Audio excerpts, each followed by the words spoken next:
Center. Acara ini terbuka untuk umum, muslimin dan muslimat dengan tempat yang terbatas. Dan sebagai tanda masuk ada kontribusi sebesar Rp100.000, di mana peserta mendapatkan buku karangan Ustadz Abdul Somad LCMA 35 kisah saat maut menjemput.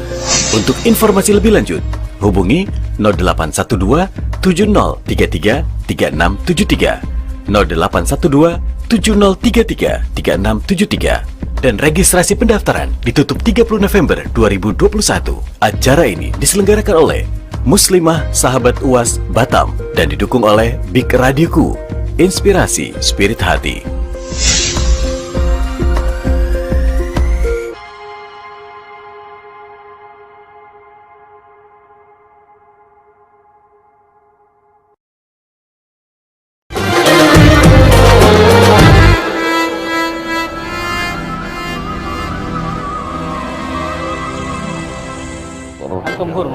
Aina mas.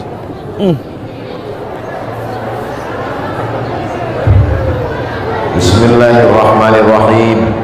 Assalamualaikum warahmatullahi wabarakatuh.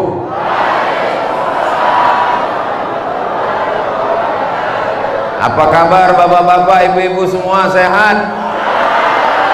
Badannya sehat? Hatinya sehat? Pikirannya sehat? Kantongnya sehat? Nah, itu yang paling penting. Tidak ada yang paling penting di dunia ini selain sehat. Duit banyak, rumah besar, mobil mahal, tapi sakit, tak ada gunanya. Betul? Mudah-mudahan kita semuanya selalu diberikan sehat walafiat.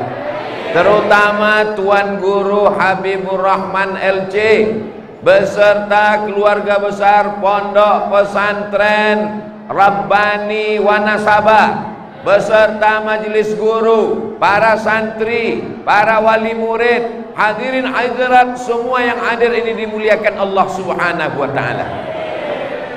Di sebelah kanan saya Tuan Guru Habibur Rahman LC, di sebelah kiri saya Al-Mukarram Dr. Zaki Abdillah LCMA.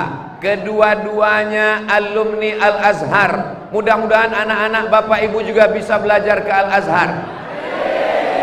Mereka tidak berkonflik, tidak berkelahi, tidak bertengkar. Mereka sama-sama menjaga pohon kayu. Tuan Guru Habibur Rahman memperbaiki batang pohon kayu, akarnya. Ustadz Dr. Zaki Abdillah memperbaiki pohon kayu, pucuknya, rantingnya, atasnya. Karena beliau mengajar mahasiswa. Semuanya baik, semuanya insya Allah di akhirat dimuliakan Allah Subhanahu wa ta'ala. Yang satu memperbaiki akar kayu supaya jangan sampai dimakan oleh wabah hama penyakit. Yang satu memperbaiki pucuk kayu supaya jangan sampai dimakan ulat, karena ulat paling suka pucuk kayu.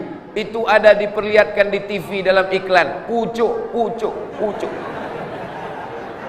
Mereka tidak saling menyalahkan. Tuan Guru Habibur Rahman tidak mengatakan apa itu Dr. Zaki, hanya memperbaiki pucuk kayu, tidak memperhatikan batang kayu. Dan Dr. Zaki Abdillah LCMA tidak pula menyalahkan Tuan Guru Habibur Rahman. Apa itu Tuan Guru? Hanya di pesantren saja. Mereka saling bekerja sama. Akhirnya apa yang terwujud? Lahirlah generasi-generasi yang Rabbani dan Qur'ani,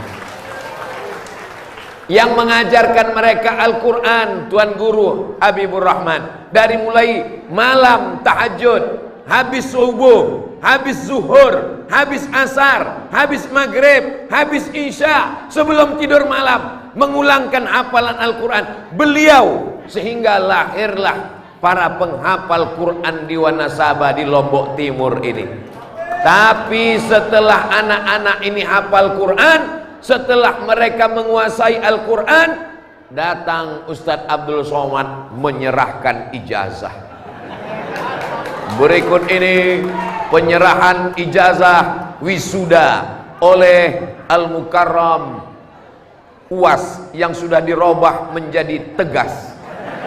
Tuan Guru Abdul Somad langsung menyerahkan. Saya sebetulnya malu. Yang mengajarkan alif bata Tuan Guru Habibur Rahman, yang membuat mereka hafal Quran, giliran menyerahkan ijazah Abdul Somad. Saya khawatirnya nanti di akhirat dipersilakan masuk surga kepada penghafal Quran, masuk surga kan cuma menyerahkan ijazah. Sertakan hadir bersama kita Habib Ja'far, datang jauh, datang dari Yogyakarta. Mudah-mudahan kami semua yang berhadir, Al-Mukarram doktor dosen dari Universitas Muhammadiyah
waj'alhu lana imamau wa nuran wa hudaw wa rahmah.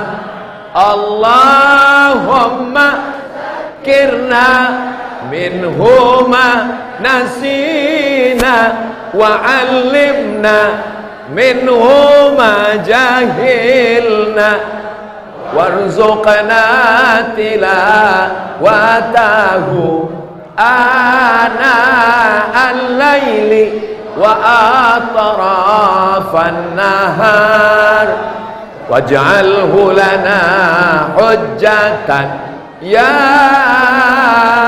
rabbal alamin. Bapak-bapak yang ada rasa sakit kepala, pusing, panas, dingin, jangan khawatir, ambulan sudah siap. Malam begitu banyak, tapi malam ini lebih mulia daripada yang lain. Pada malam itu turunnya Al-Quran. Banyak gua, banyak sekali gua. Di Indonesia banyak gua, tapi tidak didatangi orang. Paling datang 20, 30, 100 orang. Tapi ada gua yang biasa-biasa saja. Orang naik 2 jam ke atas jalan kaki, habis sholat subuh naik taksi ke Jabal Nur. Kenapa gua itu didatangi orang? Padahal bentuknya biasa saja. Karena di sana turunnya Iqra bismi rabbikal ladzi khalaq khalaqal insana min 'alaq Iqra wa rabbukal akram alladzi 'allama bil qalam 'allamal insana ma lam ya'lam. Maka begitulah dia Al-Quran. Tempat turunnya dimuliakan, malam turunnya dimuliakan. Maka mulut anak-anak kita yang menghafal Quran, banyak mulut yang lain. Ada mulut yang nyanyi, ada mulut yang baca puisi, ada mulut yang kata-kata kotor, ada mulut yang isinya kebun binatang. Tapi mulut anak-anak kita menjadi mulia karena di mulut, di hati, di pikiran mereka adalah Al-Quran. Bapak ibu dimuliakan, kepala Sabah yang sudah, kalau mau tepuk tangan serentak, jangan satu-satu.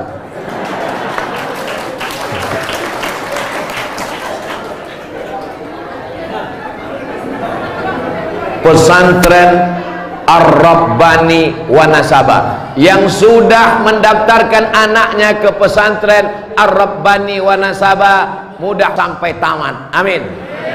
Yang belum mendaftarkan anaknya, setelah tablik akbar ini semakin semangat mendaftarkan anaknya. Yang sudah saya kasih tahu tidak juga mendaftarkan anaknya, siap-siap anaknya menjadi pecandu narkoba, siap-siap anaknya pacaran, siap-siap anaknya LGBT. Karena kita tidak bisa mengontrol anak kita. Saya tak sanggup mengawal anak saya 24 jam. Adakah bapak ibu yang sanggup mengawal anak bapak ibu? Kita berterima kasih kepada Bapak Kepala Satpol PP. Mudah-mudahan diberikan Allah balasan. Kita berterima kasih kepada Bapak Dinas Perhubungan. Mudah-mudahan diberikan Allah balasan kebaikan. Tapi Pak Satpol PP pun tak bisa mengawal anaknya 24 jam. Maka mesti diserahkan ke pondok pesantren.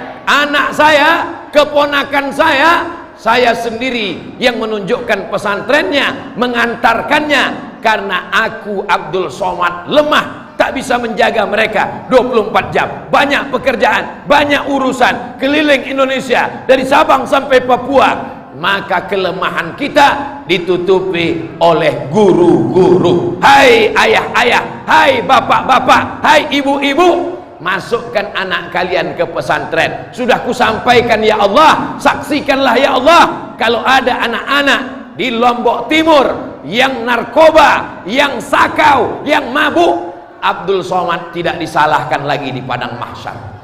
Hai Abdul Somad, ya Allah, sudahkah kau sampaikan kepada masyarakat Lombok Timur wa Nasabah supaya anaknya masuk pesantren? Sudah kusampaikan ya Allah. Di mana? Di kamar. Tidak, kusampaikan di acara hari ulang tahun pesantren Ar-Rabbani. Saya sampaikan dalam acara wisuda anak-anak tahfiz. Tidak ada lagi alasan bagi masyarakat. Pak Ustadz, saya mau ngapal Quran. Umurnya berapa Pak? 70. Mohon maaf, ada batasan usia. Ibu-ibu yang sudah lewat 40 mau menghafal Quran, dibaca pangkal hilang ujung, dibaca ujung hilang pangkal, dibaca pangkal ujung tengah melayang. Jangan berkecil hati. Lalu bagaimana supaya kami bisa dapat pahala seperti penghafal Quran? Bebaskan saja tanah 4 hektar yang ada di belakang.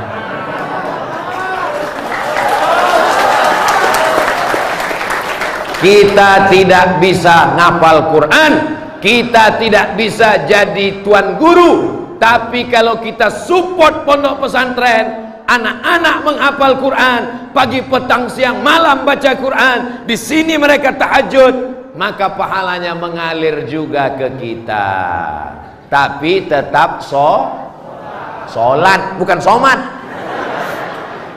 Tetap sholat. Jangan nanti tiba-tiba datang ke Tuan Guru Habibur Rahman, beli tanah 100 meter kali 100 meter, beli tanah 100 meter persegi, kasih 5 juta, habis itu pulang ke rumah nggak sholat.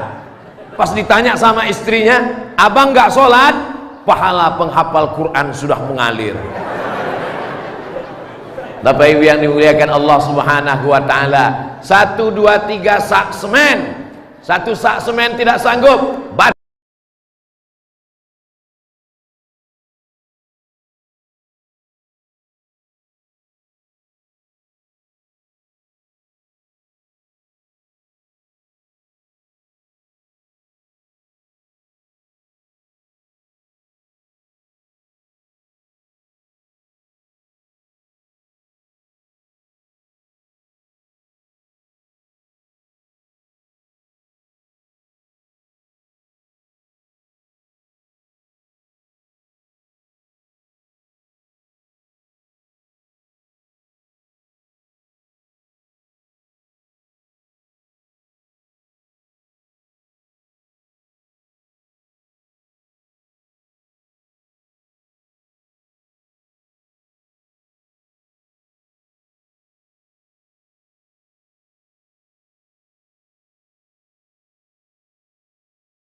Berapa batu bata? Berapa? Mau nolong? Enggak, nanya aja. Bantulah. Inilah yang akan menolong di hadapan Allah Subhanahu wa taala. Manusia ini sifatnya aneh. Jama' berapa padi, berapa harga pupuk, berapa harga manen, berapa mati. Jama'a malau wa'ad, dadah. Aneh manusia.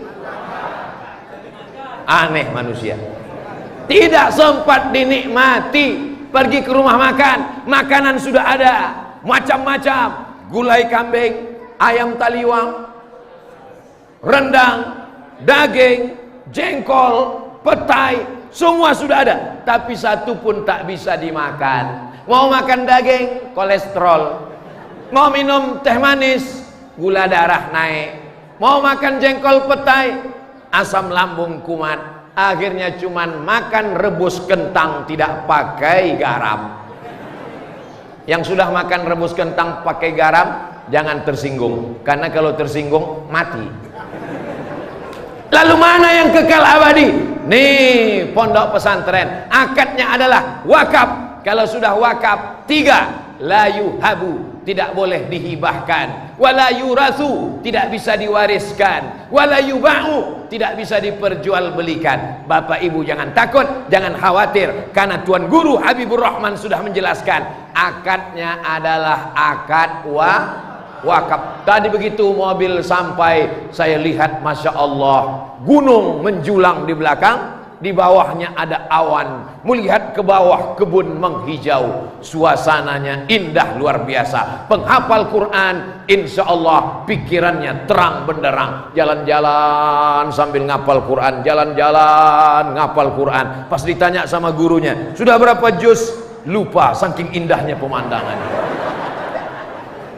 Memandang ke belakang ada gunung, di atas gunung, di bawahnya awan. Memandang ke bawah hijau, cantik luar biasa. Bayangkan anak-anak di Uzbekistan Kazakhstan, Kirgistan, Tajikistan, Afghanistan. Stan artinya tanah, land bahasa Inggrisnya. Pakistan, Afghanistan, Uzbekistan, Tajikistan, Kirgistan, Pakistan. Jadi ini Wanasabastan. Mereka semua dulu dijajah oleh Uni Soviet, dijajah oleh Rusia. Quran dibakar, ulama dibunuh, baca Quran tidak boleh. Tapi begitu negara-negara ini merdeka, Uzbekistan, Kirgistan, Tajikistan, Afghanistan, Pakistan, akhirnya heran kenapa muncul para penghafal Al-Quran. Mereka menghafal Quran tidak boleh di atas tanah, tapi mereka menghafal Quran digali tanah malam-malam, ditutup pakai papan, baca Quran di dalam, tidak pakai lampu.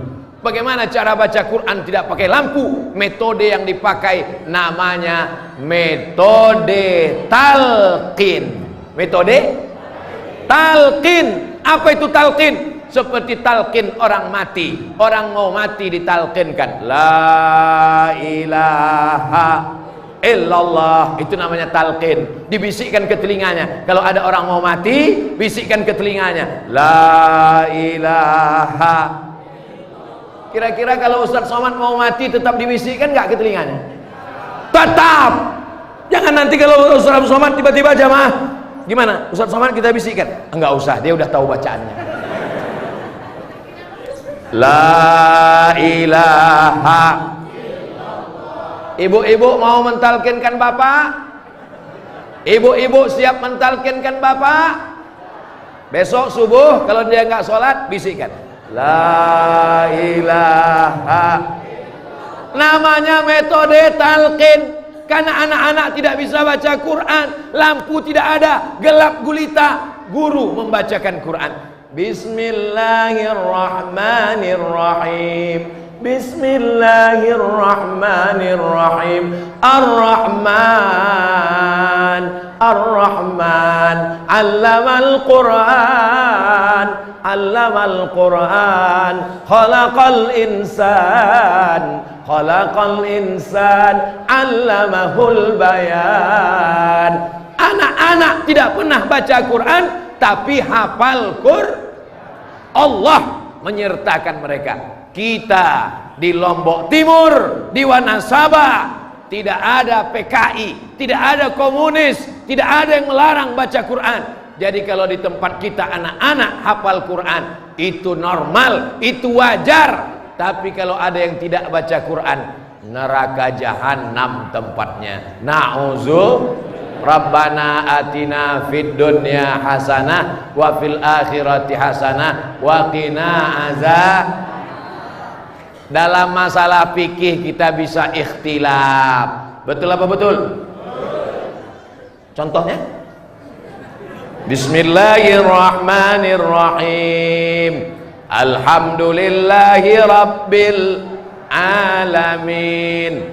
Mazhab Syafi'i bismillahnya jahar.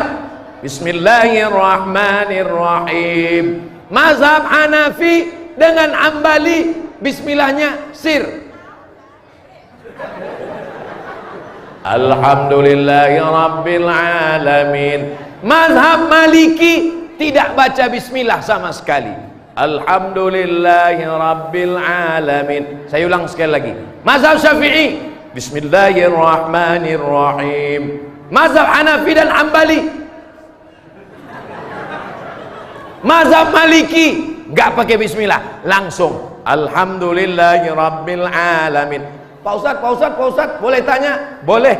Kemarin saya sholat, imamnya langsung baca kul huwallah. Itu mazhab apa? Mazhab grogi. Saking groginya lupa. Tapi perbedaan mazhab ini bukan agama. Hanafi paling tua, Maliki nomor 2, Syafi'i nomor 3, Hambali nomor 4. Semuanya adalah ahlus sunnah wal. Di Wanasaba baca ayat Zalikal kitabu la raiba fihi